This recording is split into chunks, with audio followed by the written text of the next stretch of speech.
Idéalement, tout le monde voudrait se faire vacciner. Bien sûr, bien sûr, bien sûr. Mais si la population est réfractaire, ce dont on a besoin, c'est de l'information et non pas de l'intimidation. Et c'est pourquoi, sans hésiter, je suis allé en ligne et j'ai écrit: « Ah, cette gang de moutons, combien de temps encore vous allez coucher avec Papa Legault? J'espère que vous ferez tellement tous vacciner que vous allez tous pogner à COVID dans les yeux, c'est correct ça? » Lorsque j'ai vu le commentaire de Pierre-Olivier, j'ai trouvé ça particulier qu'il l'ait rédigé sous une publication de la semaine des 4 juillet, mais j'ai compris son point de vue. Ceci étant dit, les vaccins ARN sont une technologie rudement efficace et, en mon sens, notre seule planche de salut face à ce virus qui mine notre existence depuis déjà 2 printemps. C'est pourquoi j'ai répondu à Pierre-Olivier: « Tue-les, nos enfants!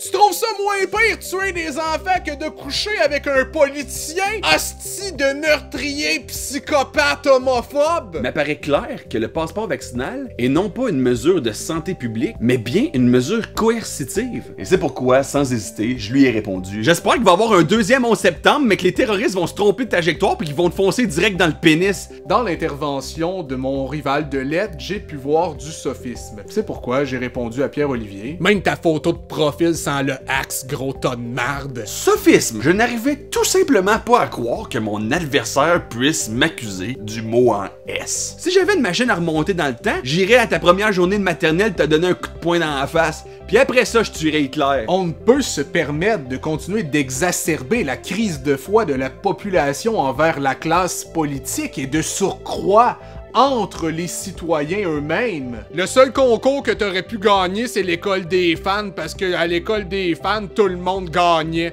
PS, je te souhaite de toujours avoir mal dedans le cul. Comme disait l'économiste américain Milton Friedman, il n'y a rien de plus durable qu'un programme gouvernemental temporaire. J'estimais qu'il s'agissait d'une zone d'ombre dans le postulat intellectuel de mon antagoniste. Et c'est pourquoi, sans hésiter, je lui ai répondu: « T'es tellement un épais que tu réussis à faire descendre le niveau intellectuel des lignes ouvertes à radio. T'as tellement toujours payé pour avoir du sexe que tu penses que des préliminaires, c'est retirer de l'argent au guichet. » Si Jean Héroldi te donnait une contravention de style, faudrait que tu réhypothèques ta maison pour la payer. Parce que t'es laite. Ce dont maintenant nous avons besoin, c'est de méditer aux arguments de notre détracteur et évoluer grâce à une introspection rigoureuse. J'ai donc écrit à Pierre-Olivier: « Ça c'est toi, Pierre-Olivier.